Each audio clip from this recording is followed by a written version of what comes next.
What happens when the person who knows all your secrets uses them to call you worthless? Elena Hayes wasn't just divorced. She was deleted.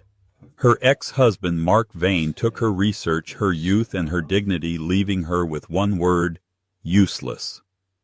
He thought he'd buried her in the wreckage of their marriage, stepping over her to build his new shiny life. He never expected she'd be unearthed by the one man he was desperate to impress. This is the story of how a single quiet word from a billionaire in front of the entire world turned one woman's ruin into her ultimate revenge. The final meeting wasn't in a courtroom. It was in the sterile, beige-walled office of a mediator, a place designed to have no personality, no memory. It was perfect. Elena Hayes sat opposite Mark Vane, her husband of 12 years, her ex-husband, in precisely 7 more minutes. The mediator, a woman named Ms. Peterson, was droning on about asset division. But all the assets had already been divided. Mark, in a gesture of magnanimity, had bought her out of their Upper East Side apartment, the one she had found decorated and turned into a showpiece, for a sum that was technically fair, but felt like an insult. He had given her, as he'd phrased it to his lawyer, everything she needed to start over. What he meant was a check small enough to be a leash, forcing her to find a new life, but ensuring it would be a small one. Mark checked his watch, a rose gold Patek Philippe, the one she'd saved for 3 years to buy him after his first big deal. He wore it like a trophy of his own success. "Is that everything, Pamela?" he asked, cutting the mediator off. "I have a 2 o'clock at the new offices." "Almost, Mr. Vane," Ms. Peterson said, peering over her glasses. "We just need Mrs. Hayes. Elena's signature on the addendum regarding the art collection." Elena's stomach tightened. The art collection was 3 prints she'd bought at a student auction when she was still working on her doctorate at Columbia, before Mark. "She can have them," Mark said, waving a dismissive hand. "They're worthless." A tiny, sharp sound escaped Elena's throat. It was almost a laugh. Mark's eyes, once warm now, a flat, polished blue, snapped to hers. "What?" "Nothing, Mark. Just nostalgic. I remember you liked that Kandinsky print." "I liked it when we were 25 and living in a 4th-floor walk-up." "Elena, my tastes have evolved." He gestured to his own bespoke suit. "I'm now in the business of originals, not dorm room posters." "They're not worthless," she said, her voice quiet. "The provenance on the small lithograph is interesting." Mark leaned forward, and the air crackled with the familiar acidic condescension she hadn't realized she'd been dreading. Elena let it go. "You were good at the hobby, the little research papers, the interesting provenance. But that's not the real world. In the real world," he tapped the mahogany table, "value is what a buyer is willing to pay, and no one is paying for your opinions." He smiled, a tight corporate pulling of the lips. "It's why this is for the best. I'm in the yes business. I build things. I make deals. And you, well, you were always in the no business. No, Mark, that's not historically accurate. No, Mark, the research doesn't support that. You're an anchor, Elena. A very lovely, very educated, and completely useless anchor." There it was, the word, the one he had been dancing around for months, the one that had echoed in the silence of their apartment as he stayed out later and later, his phone buzzing with names she didn't know, the one that summed up her entire sacrifice. She had been the one to ghostwrite the proposals that won him his first clients. Her art history research, her understanding of cultural narratives had been the secret sauce for his Vane Global Strategies consulting firm. She had built his database. She had networked for him. She had given up her dissertation, her life's work on obscure Dutch masters, to be his unpaid, uncredited partner. And now she was useless. She picked up the pen. Her hand was shaking, but not from sadness. It was the adrenaline of a 1,000-volt shock. She signed her name, Elena Hayes, for the last time. "You're right, Mark," she said, standing up. She pushed the papers across the table. "My opinions are worthless. To you." She walked out of the room, leaving him with the mediator. She didn't look back. She walked past the sleek minimalist reception area, out the glass doors, and onto the pavement of Lexington Avenue. The noise of the city hit her like a physical blow. She was 38 years old. She had a master's degree in art history, half a dissertation, and a check that would barely cover a year's rent in a decent neighborhood. Mark Vane was already in his chauffeured Escalade, probably taking a call, probably laughing. He had his new office, his new clients, and as she'd seen on page 6, his new girlfriend, a 22-year-old influencer named Chloe, who was famous for, well, Elena couldn't figure out for what. Elena Hayes was for the first time in her adult life completely and utterly alone. And a voice in her head whispered completely and utterly useless. The first 6 months were a blur of beige boxes, beige walls in her new tiny studio in Astoria, Queens, the beige, tasteless coffee from the bodega on the corner. Elena had sold the 3 worthless prints. The small lithograph, the one with the interesting provenance, had been misattributed. Her research had been correct. It wasn't a student piece. It was a preparatory sketch for a much larger lost work.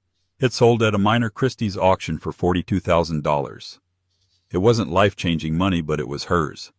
And it was enough to keep the wolves at bay for another year. It was the first breath she'd taken since the mediator's office. But the silence of the 400-square-foot apartment was deafening.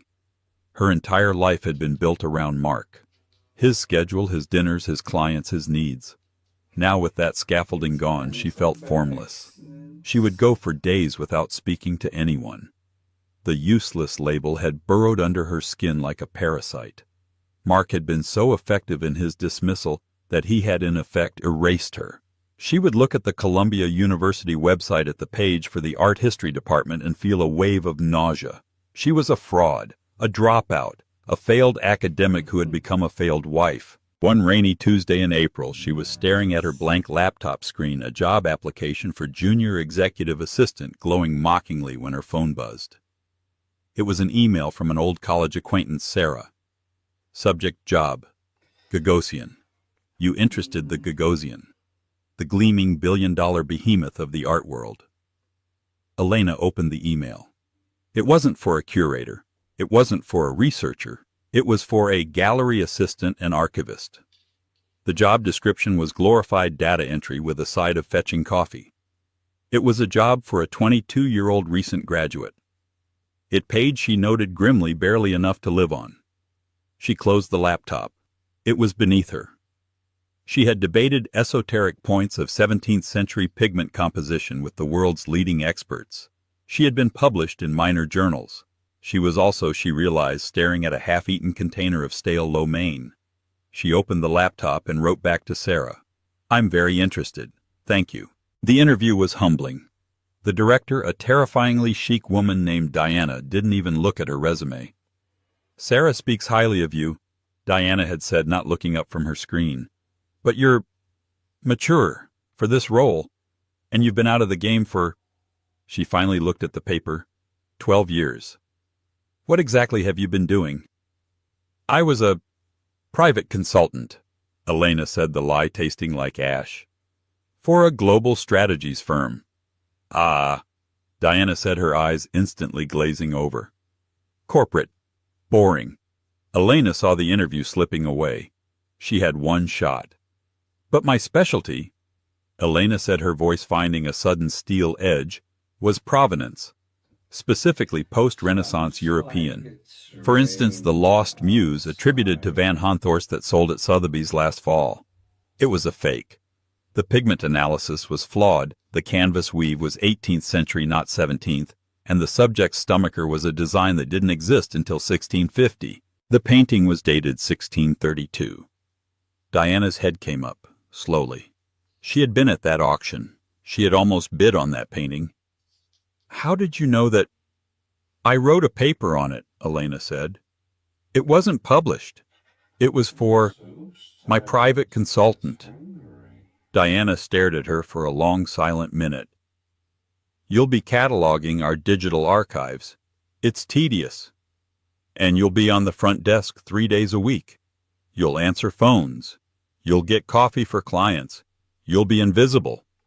The pay is $48,000 a year. When do I start? Elena asked.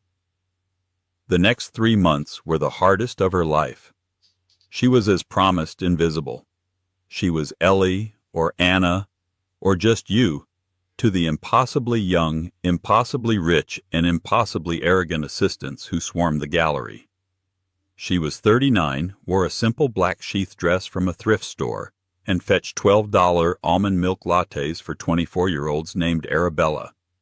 She spent her nights in the digital archives. The Gagosian system was a mess. Decades of high-value transactions stored with all the care of a teenager's iTunes library. Elena worked. She worked with the quiet, furious focus of a woman with nothing else. She cross-referenced. She built new taxonomies. She found mislabeled files, missing provenance records, and 2 instances of works that had been sold twice. She didn't tell anyone. She just fixed it. She created a new encrypted and intuitive system. Mark, she heard, had landed a massive new client. She saw him and Chloe in Vogue at some gala. He was quoted in the Wall Street Journal as a visionary in global logistics. His new catchphrase was, "Connecting the past to the future." Elena deleted the article, drank her beige coffee, and went back to work. She was just an archivist, just a coffee fetcher, just a useless anchor doing a useless, invisible job. The first time she saw Damian Blackwood, she didn't know who he was. He was just an anomaly. It was a Thursday, her day at the front desk. The gallery was quiet, shimmering in the late afternoon sun. He walked in without a security detail, which was unusual. He wore a simple dark gray t-shirt and jeans. This was not unusual. The uniform of the billionaire was intentional norm-core. But his clothes fit him with a bespoke perfection that cost more than her annual salary. The real anomaly was his silence. He didn't ask questions. He didn't look at his phone. He just looked. He stood in front of a massive, chaotic Anselm Kiefer painting for a full 10 minutes. Elena, used to clients who photographed the art before they'd even seen it, watched him on the security monitor. He wasn't just looking, he was reading it. He moved to the next piece, a delicate, unnerving sculpture by a new artist. He didn't circle it. He just found the correct viewing angle and stayed there. Elena was so engrossed in watching him watch, she didn't realize Diana, the gallery director, was sprinting from her office, a fixed, terrified smile on her face. "Mr. Blackwood, we weren't expecting you." Diana's voice was 3 notes higher than usual. Blackwood. Elena's blood went cold. Damian Blackwood. Not just rich, but foundational. Blackwood Holdings was in everything from global shipping to satellite technology. He was a ghost, a myth. He never did interviews. He never went to galas. He was supposedly the largest private collector of antiquities and modern art in the world, but no one knew what he owned because he never lent anything to museums. And he was here, in her gallery. "Diana," he said. His voice was low, and it carried. He didn't turn to her. "This sculpture. The provenance is listed as Private European Collection. Which one?" "Ah, well, Mr. Blackwood, as you know, our sellers value discretion." "It's the von Hess collection," Blackwood stated. "It was looted by the Nazis in 1941, disappeared in 45, and resurfaced in Zurich in the 80s. This is from the Zurich find. You're selling stolen art." The silence in the gallery was so complete Elena could hear the hum of the air conditioning. Diana was paper white. I assure you, our records are..." The provenance was cleared. "Your records are wrong," Blackwood said. He wasn't angry. He was just stating a fact. It was more terrifying than yelling. He finally turned to Diana. "I was considering a purchase. I am no longer. You should call your lawyers." He started to walk to the door. This was it. The Gagosian was about to be blacklisted by the most important collector alive. A scandal would erupt. Diana's career would be over. Elena's job, her fragile new life, would be gone. "He's wrong." Elena said it. The words were out of her mouth before she could stop them. They were quiet, but in the echoing silence they sounded like a gunshot. Damian Blackwood stopped. He turned his head, not his body. His eyes, a very pale, clear gray, found her at the desk. He didn't look surprised. He just looked attentive. Diana looked like she was going to be physically ill. "Elena, be quiet." "He's wrong," Elena said again, her voice stronger. She stood up. Her knees were shaking. "Mr. Blackwood, you are respectfully incorrect. It is not from the von Hess collection. You're right that the private European collection is a red flag for the Zurich find.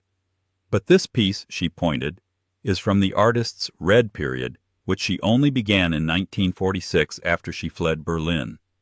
The von Hess collection was catalogued in 1941. This piece couldn't have been in it." She walked on autopilot to the gallery's computer. Her fingers flew. She was in the archives. Her archives. The artist's own studio diaries, which were only translated in 2011, reference this specific sculpture. She gifted it to her patron, a baker in Brussels, who hid her during the war. It remained in his family's private, non-notable collection until his granddaughter consigned it to us. The private European collection isn't a lie to hide a Nazi-looted past. It's a promise to a Belgian family that didn't want their name published. The provenance is clean. She turned the monitor to face him. There it was. The scanned page from the diary. The bill of sale from 1952. The consignment contract. All cross-referenced. All perfect. Diana was breathing again. Damian Blackwood walked over to the desk. He was tall. He didn't look at the screen. He looked at Elena. His gaze was intense, analytical. It was like being examined by a high-powered microscope. He looked at her cheap dress, her worn-out flats, her unmanicured hands on the keyboard. Then he looked at her face. "You've been here how long?" he asked.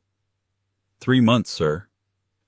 "And you rebuilt this entire archival system in 3 months?" It wasn't a question. "It was disorganized," Elena said lamely. He let the silence stretch. Then he looked at Diana. "I'll take the kefir." Diana nearly collapsed. "Yes, Mr. Blackwood, of course. Right away." "And," he said, his gaze shifting back to Elena, "I want her to handle the paperwork." He pulled a simple, heavy black business card from his pocket. It had no name, no title, just a phone number and an email address. He handed it not to Diana but to Elena. "You'll invoice me through my holding company. You," he said, tapping the card, "will be my only point of contact. This file and all future Blackwood acquisitions are to be managed by you, exclusively." Elena took the card. Her fingers brushed his. It was like touching a battery. "And you," he said to Diana, "should give her a raise. The current market rate for a senior provenance expert and archivist is about 4 times what you're paying her. Don't you think?" He didn't wait for an answer. He turned and walked out of the gallery. The glass door hissed shut behind him, leaving a profound, vibrating silence in his wake. The next day, Elena was moved to an office. It was a glorified closet on the 3rd floor, but it had a door that closed. Her salary was, as Blackwood had suggested, quadrupled. Diana now treated her with a mixture of terror and fawning respect. The other assistants who had once sent her for coffee now asked if she needed anything. It was hollow. The victory felt strange. It wasn't hers. It had been given to her by a man who walked in and rearranged her life in 5 minutes as easily as he'd bought a $20 million painting. She was still a pawn, just a more expensive one. She threw herself into the Blackwood account.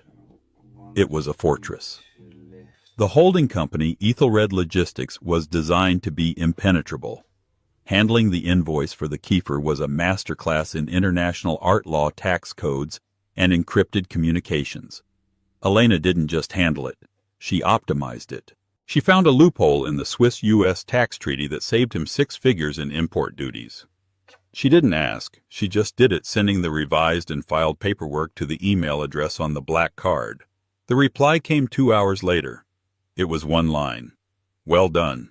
My car will be outside your apartment at 8 a.m. tomorrow. Elena stared at the message. It wasn't a request. It was a summons. She felt a flicker of the old fear, the helplessness. This is how it started with Mark. The dinners, the commands, the slow erosion of her own will.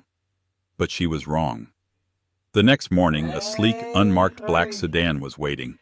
It didn't take her to a fancy breakfast. It took her to a heliport on the west side.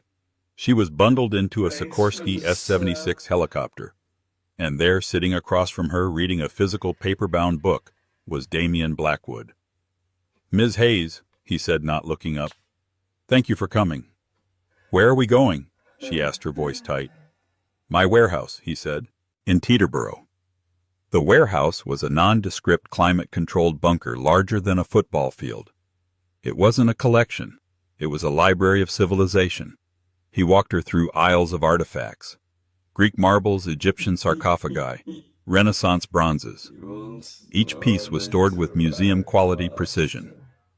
"Most of this is junk," he said, waving a hand at a priceless-looking Roman bust. Elena blinked. I don't understand." "It's all real," he said. "The provenance is clean. It's all fine. But it's dead. It's just stuff that rich men are supposed to own. My father and grandfather collected this. I'm not a collector, Ms. Hayes. I'm a seeker." He stopped in front of a heavily secured door. "I'm a seeker of things that are true, things that have been lost and found, things with a story that hasn't been told." He opened the door. The room was empty save for one painting on an easel draped in a cloth. "I'm considering a new acquisition," he said. "The seller is a man named Mark Vane." Elena's heart stopped. Not just slowed. Stopped. The air left her lungs. She gripped the doorframe to stay upright. "He runs a global strategies firm." Blackwood continued, his back to her, watching the painting. "He says he's a visionary. He's trying to broker a sale for a new client of his. He's been trying to get a meeting with me for a year. I finally granted it. He's bringing the piece here in 2 days." What is the piece?" Elena managed to whisper. Her throat was full of sand. "It's a painting he claims to have discovered," Blackwood said. He pulled the cloth away. Elena knew it instantly. She would have known it in the dark. She would have known it if it were shattered into a million pieces. It was a small dark portrait of a woman with sad eyes. The Lost Muse. A minor Dutch master. It was the centerpiece of her abandoned dissertation. The painting she had tracked for 5 years. The one she had written 80 pages on, proving it was the key to a whole new understanding of the artist's studio. The painting Mark Vane had told her was a dead end and a waste of time. Vane claims his research has definitively proven this is the work of... What was his name? Blackwood consulted his phone. Gerard van Honthorst. He says it's the lost companion piece to The Procuress. He's asking for $50 million. Elena's mind was racing. Mark. How? He didn't have her research. She had taken all her files. Wait, no, she hadn't. She had backed up her entire dissertation to his cloud drive, the family drive, right before she left. She'd forgotten. In the chaos of the divorce, she had forgotten. He hadn't discovered this. He had stolen it. He had stolen her life's work, and now he was going to sell it to Damian Blackwood for $50 million. He's a very good salesman. Blackwood said, his voice neutral. His presentation is slick. He turned to look at her. His pale gray eyes missed nothing. He saw the color drain from her face. He saw the way her hands were clenched. He saw the flicker of sheer murderous rage quickly followed by a wave of profound soul-crushing despair. He knew. He didn't know how he knew, but he knew. "I need," Damian Blackwood said, "an expert opinion. I need to know if this painting is true. I need a provenance expert. I need you to tell me if Mark Vane's research is sound." This was it. This was the test. He was giving her a choice. She could stay silent. Let the man who destroyed her make $50 million off her back. Keep her new high-paying job. Be a good, quiet, grateful employee. Or his research. Elena said, her voice shaking but hardening into something new, something cold and sharp. Is a lie. Damian Blackwood smiled. It was a small, thin, and absolutely terrifying smile. I thought so, he said. My car is picking up Mr. Vane and his associate for a presentation at the new Sotheby's Gallery Friday at 8 p.m. You, Ms. Hayes, will be my guest. The 2 days leading up to Friday were the longest of Elena's life. She didn't sleep. She barely ate. She lived in her tiny office, fueled by black coffee and a cold, simmering fury that was more potent than caffeine. Damian Blackwood had given her one instruction: be prepared. He had also given her a Blackwood Holdings corporate credit card and the name of a stylist. Mr. Vane places a great deal of value on appearances, he'd said. It's his primary weakness. We will, of course, exploit that. Elena had balked, but she understood the logic. This wasn't a personal makeover. It was armor. She wasn't just Elena Hayes, the archivist. She was representing Blackwood Holdings. The stylist, a severe woman named Monique, descended on her like a military commander. When she was finished, Elena barely recognized the woman in the mirror. The thrift store sheath was gone. In its place was a deep emerald green silk wrap dress that skimmed her body, hinting at a strength she hadn't known she possessed. It was by Roland Mouret, a designer she knew from her days reading Vogue for Marc. Her hair was pulled back into a severe, elegant chignon, and Monique had insisted on a bold red lipstick. A declaration, she'd called it. For the first time, she didn't look like useless Elena. She looked like a woman who could and would end someone. But the real work was happening in her mind. She wasn't just going to say Marc was a liar. She was going to prove it systematically in a way that he could not escape. She went back to her own research. The 80 pages she had written. She knew it by heart. The twist, the part Marc could never have known because he didn't do the work, was that the painting wasn't by Van Honthorst. That was the red herring. That's what less educated academics thought. Her research proved it was by a contemporary, a woman, Judith Leister, a brilliant painter who had been overshadowed by her male peers, her work often misattributed to them. Proving this painting was hers would rewrite a chapter of art history. Marc, in his arrogance, had not just stolen her research, he had misinterpreted it. He had taken her initial basic findings, the "maybe it's Van Honthorst" section, and ignored the complex, nuanced, and brilliant conclusion. He had taken the hook and missed the story. He wasn't just a thief. He was a bad thief. This gave Elena her weapon. She didn't need to accuse him of theft. She didn't need to bring up their marriage. She just needed to let him build his entire presentation, his entire $50 million case on the wrong premise. And then she would pull the pin. She compiled her real research into a sleek digital presentation. She embedded scans of Leister's other known works showing the identical brushwork. She included pigment analysis from a paper she'd had published under a pseudonym years ago. She built an ironclad, irrefutable case. She was not just going to expose Marc. She was going to humiliate him on a professional level he couldn't even comprehend yet. On Friday, at 7:30 p.m., the black car arrived. Elena walked out of her Astoria apartment building, the doorman staring. The car took her to the new gleaming Sotheby's headquarters. This wasn't a public auction. It was a private viewing hosted by Sotheby's for one of their most important clients, Damian Blackwood. She stepped out of the car. Damian was waiting for her, not inside but on the pavement. He too was transformed. Gone was the t-shirt. He wore a stunning dark blue Tom Ford suit.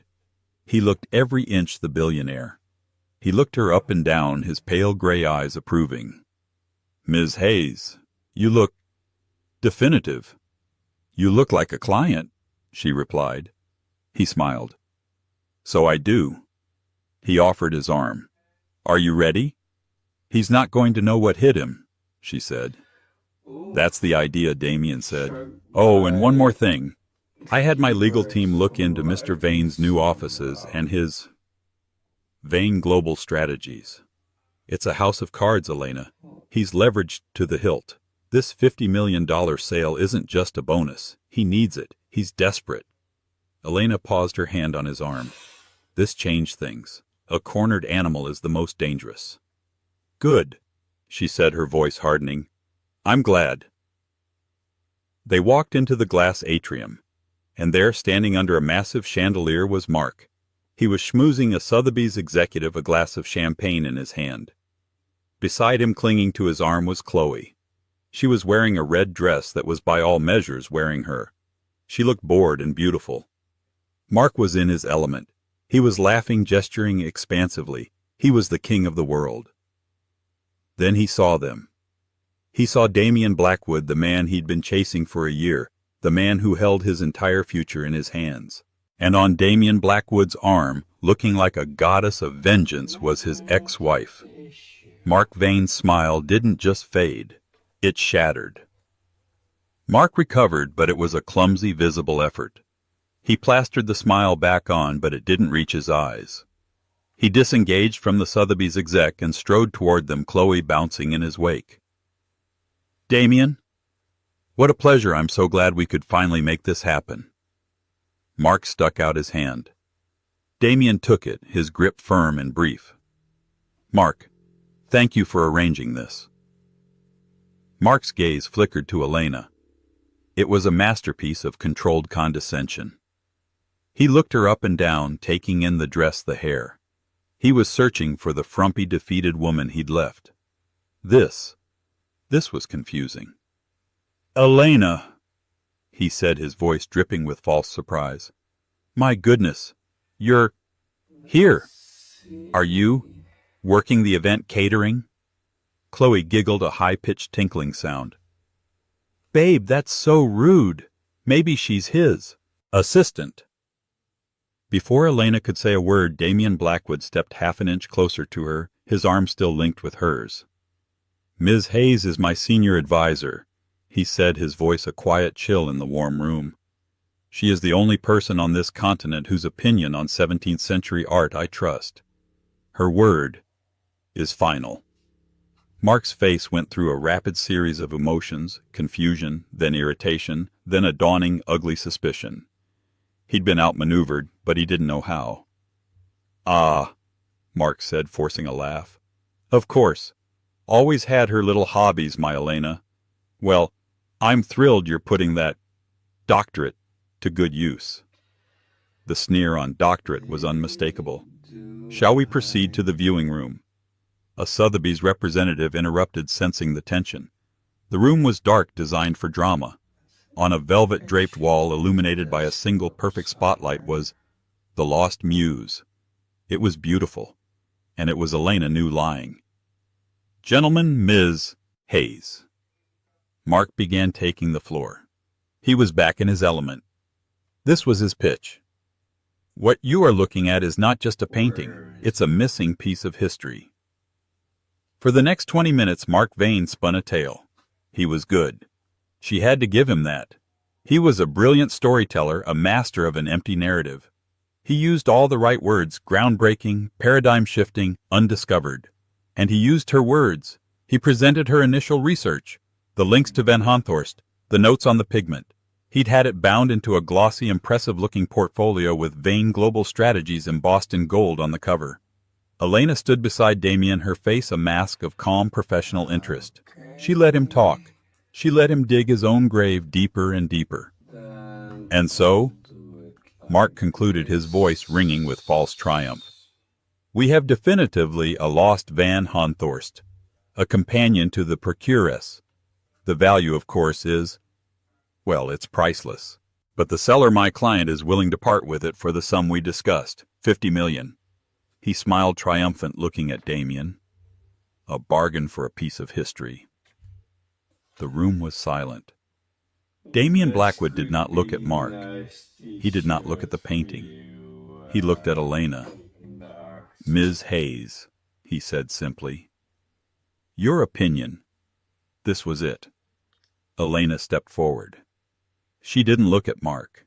She addressed Damien, the Sotheby's reps, and the painting itself. "It's an interesting presentation, Mr. Vane," she said. "Your research is thorough, up to a point." Mark's smile tightened. "Up to a point. You've correctly identified the pigment composition as being from the Utrecht school." Elena continued, her voice the calm, clear tone of a lecturer. "And your analysis of the canvas is adequate. You've concluded, therefore, that it must be Van Honthorst." "The evidence is overwhelming," Mark said, puffing up. "The evidence is in fact overwhelmingly misleading," Elena countered. "And if you had continued the research instead of stopping at the most obvious and most marketable conclusion, you would have known that." She pulled a small, sleek tablet from her clutch. "May I?" She nodded to the display port. Mark's face was now a mask of confusion. "What is this?" "This," Elena said, as her tablet connected and her own presentation flashed onto a screen beside the painting, "is the actual research. Ms. Hayes has prepared a brief counter-analysis." Damien Blackwood supplied to the room. For the next 10 minutes, Elena didn't just debunk Mark's pitch, she annihilated it. "Mark, Mr. Vane, has presented this as a Van Honthorst, but the brushwork specifically on the lace collar and the reflection in the subject's eyes is inconsistent with Honthorst's known authenticated work. He was a master of light, yes, but he was sloppy, with detail." She zoomed in on the painting, then on a known Van Honthorst. "See, Honthorst's lace is a suggestion of lace. This," she zoomed back to the muse, "is a photograph of lace. Every thread is perfect." Mark was starting to sweat. That just proves it's a masterpiece." "It proves it's not his." Elena cut him off. "It is in fact the signature authenticated brushwork of Judith Leister." She flashed 3 more paintings on the screen. Leister, Leister, and Leister. The same hands, the same rendering of light on pearls, the same precise photographic lace. You see, Mr. Vane Leister was so good that after her death, her work was systematically and often fraudulently reattributed to her male contemporaries like Franz Hals, or in this case Van Honthorst. She was a woman. She was erased. She looked directly at Mark, her eyes like emerald chips of ice. "Your research didn't just get the artist wrong. It's actively participating in the 400-year-old erasure of a female genius. You haven't found a lost muse. You've tried to bury Judith Leister, again." The room was dead silent. The Sotheby's execs were pale. This was a disaster. Mark Vane was trembling. He was exposed. He was a fool. And he knew it. He looked from the pale execs to the stone-faced Damien Blackwood. He looked at the painting. And then he looked at Elena. All his rage, all his humiliation, all his desperation coalesced into one single target. "You," he whispered. Then louder. You bitch!" Chloe gasped. "You think this is cute?" Mark snarled, his corporate mask gone, revealing the ugly, terrified man beneath. "You think you can come in here with your new dress and your billionaire boyfriend and humiliate me?" He stepped toward her. "You set me up. This was your research. You gave this to me." "I did no such thing, Mark," Elena said calmly, not flinching. "Liar. You've been planning this. You nothing. You were a housewife. You were a failed academic. I gave you a life. I gave you everything." He was shouting now, his face a blotchy red. "And you were nothing. You were a drain on me. You were an anchor. You are useless." He was screaming the word. It echoed in the pristine million-dollar room. "Useless, useless, useless." He stood there panting, a man completely undone. Elena hadn't moved. She just watched him, the last vestiges of her fear of her old life burning away in the heat of his rage. She felt Nothing. He was just a loud, sad man. She was about to turn and walk away. But Damian Blackwood, who had been silent this entire time, moved. He didn't yell. He didn't rush to defend her. He simply stepped in front of Elena, shielding her, and took one calm step toward Mark Vane. Mark, faced with a man a foot taller and infinitely more powerful, flinched. Damian Blackwood looked at the trembling, broken man. He looked at the masterpiece on the wall. And then he looked back at Elena, who was watching him, her expression unreadable. He smiled. A real warm smile. He turned his head just slightly back toward Mark, but his words were for the whole room. For the Sotheby's execs. For Chloe. For history. Mr. Vane, Damian Blackwood said, his voice quiet, clear, and utterly final. You stand in the presence of greatness, and you call it useless. He reached out his hand, not to Mark, but back toward Elena. She took it. He brought her hand to his lips, his eyes never leaving hers. You see a useless woman, Damian said, his voice full of a reverence that stunned the room. I see the only person I trust. I see the expert who just saved me $50 million. I see the woman who just in 10 minutes rewrote art history. He turned her hand over and kissed her palm, a gesture so intimate, so futile, it was a brand. He looked back at the sputtering Mark, and his smile was gone. You may leave, he said. But the painting, my client? Mark stammered.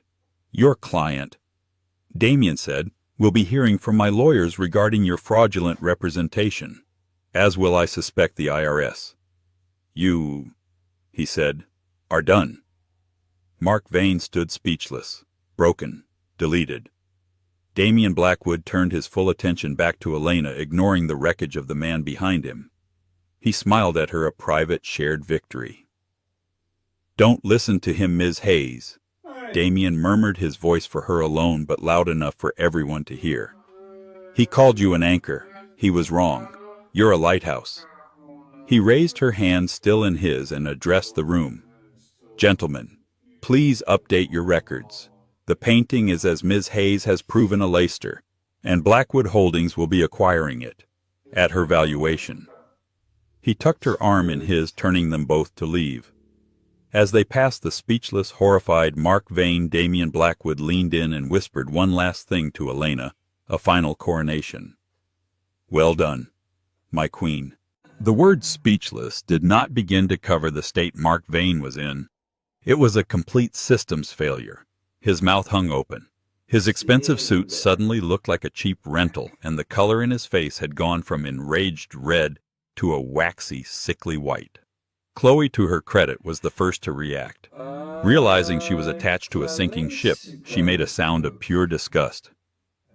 Mark, you're pathetic. She grabbed her tiny purse, hiked up her red dress, and clip-clapped out of the viewing room and out of his life on her 6-inch heels. Mark didn't even notice. The Sotheby's executive, smelling blood and, more importantly, a scandal, immediately descended. Not on Mark, but on Damian and Elena. Mr. Blackwood, Ms. Hayes, our deepest apologies. We will, of course, honor Ms. Hayes's new provenance. A new press release? A new exhibition? Damian held up a hand. You will, he said, speak to Ms. Hayes. She is handling the acquisition.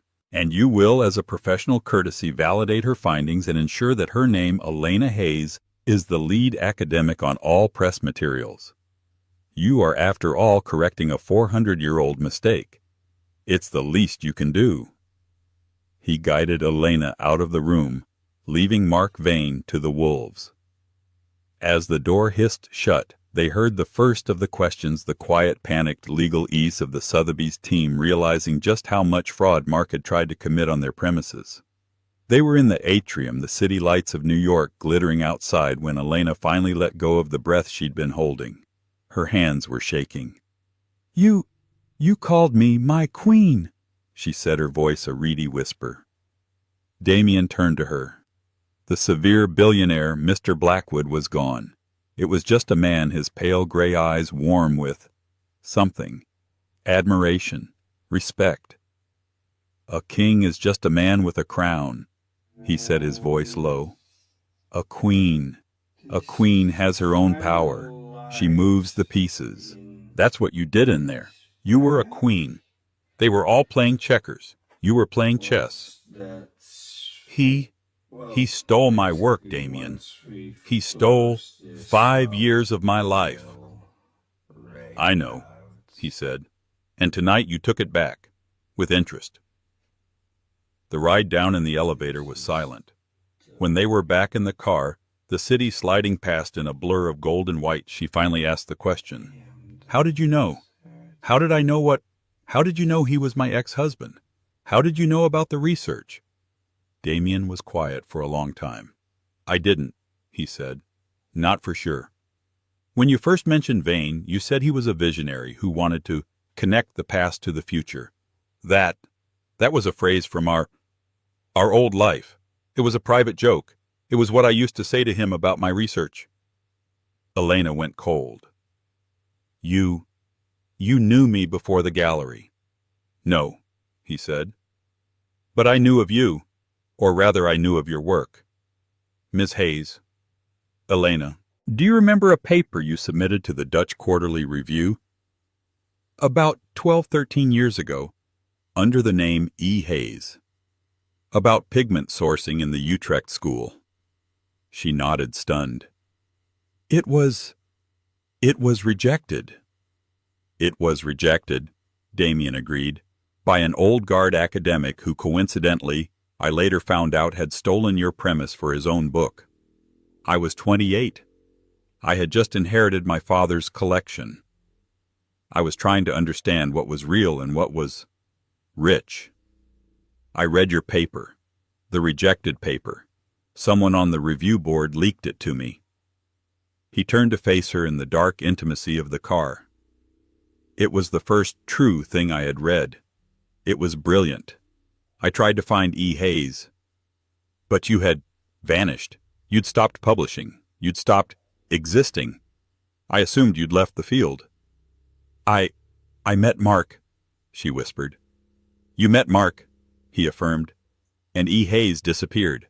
For 12 years I've had that paper, that one brilliant piece of research, pinned to my wall, a reminder of what true expertise looked like.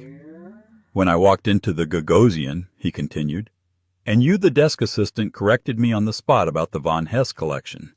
Your voice was familiar. The logic was familiar. It was the same mind. So when Vane finally gets his meeting," Elena finished for him, "and he uses my phrase, and then shows me a painting from the Utrecht school," Damien said, "I knew it was either the world's biggest coincidence or he was a monster. I had to know which." You set this all up," she realized. "The job, the office, the test. It was all to see if I was E. Hayes." "It was," he admitted, "and to see if E. Hayes was ready to come back." Elena was quiet. She was all her anger at Mark had been so hot it had burned everything else away. Now she felt a different kind of burn. This wasn't a rescue. This was a recruitment. You didn't just give me a raise at the Gagosian," she said, the pieces clicking into place. You're a silent partner in the New York branch, aren't you?" Damien Blackwood had the grace to look slightly chagrined. "My name is on the letterhead. Somewhere." Elena Hayes looked at the man beside her. The man who had read her obscure rejected paper. The man who had remembered it. The man who had really seen her when she was invisible to the rest of the world, including herself. She didn't know what to say. So she did the only thing that made sense. She started to laugh. It was a small rusty sound at first. Then it grew. It was a laugh of despair, of relief, of absurdity. She was laughing for the woman who had signed those divorce papers. For the woman who had cried over stale lo mein. For the woman who had just in front of the entire art world been called my queen. Damien watched her, his expression soft. "What's funny? He called me useless." She choked out tears of laughter and release streaming down her face. He really had no idea, did he?" "No," Damien said, his own smile finally breaking free. "He really didn't." 6 months later, the Wall Street Journal ran a profile. It wasn't on Damian Blackwood. It wasn't on Mark Vane. It was on Elena Hayes. The headline read, "The Useless Wife Not Quite." Meet Elena Hayes, the art world's new power player. Mark Vane, the article briefly mentioned, was facing multiple lawsuits. His Vane Global Strategies had been a shell company, a house of cards funded by predatory loans and bad deals. The $50 million sale was his last desperate gamble. When it failed, the whole thing imploded. He was last seen moving out of his 432 Park Avenue condo in the middle of the night. But the article wasn't about Mark. It was about the new Hayes Foundation, funded by an anonymous but not so anonymous tech billionaire, a foundation dedicated to identifying and reclaiming lost female artists. Its first acquisition, The Lost Muse, by Judith Leister, now the centerpiece of a new revolutionary exhibit at the Met, curated by and credited to Elena Hayes. The Gagosian was a memory. Elena now had an office on the 70th floor of the Blackwood Holdings building, an office that she noted was twice the size of Damian's. "You have more important work," he'd said with a shrug. Their relationship was a work in progress. It was not a whirlwind romance. It was something deeper and stranger and far more real. It was built on late-night arguments over pigment analysis, on shared respect, and on the quiet understanding that they were two people who had, in their own ways, been invisible for a very long time. He would come to her office at 8 p.m., not with flowers, but with a stack of new provenance files. "I need your opinion," he'd say, and she would give it. The My Queen name had unfortunately stuck. His security detail called her that. His board of directors called her that. It was, she grumbled, unprofessional. But she was in his helicopter flying to see a new find in Geneva when he'd turned to her. "You know," he said over the roar of the blades, "you never did give me your valuation for the Leister. I'm not sure what I'm supposed to pay you." Elena looked at him. The most powerful man she'd ever met, the man who had given her back her name. "You're right," she said. "We should settle that." She leaned in, and for the first time she closed the distance between them. It wasn't a kiss of gratitude. It wasn't the kiss of an employee. It was the kiss of an equal. When she pulled back, she smiled. "Consider it," she said, "a consultant's fee." He looked for the first time since she'd met him completely and utterly speechless. And that's how Elena Hayes went from being a ghost in her own life to the queen of her new one. It wasn't just about the money or the billionaire. It was about reclaiming her voice, her work, and her own worth. Mark's humiliation wasn't the victory Elena's freedom and her power were. She proved that the useless label he put on her was never about her at all. It was just a reflection of his own fear, his own inadequacy. What did you think of her incredible comeback? Do you think Mark got what he truly deserved? Let me know your thoughts in the comments below. If you love this story of justice and finding your power, do me a huge favor. Hit that like button so I know you want more stories just like this. Share this with someone who needs to be reminded of their own worth. And if you haven't already, please subscribe to the channel and ring that bell so you never miss a single upload. We all deserve to be seen for who we truly are. Thanks for listening.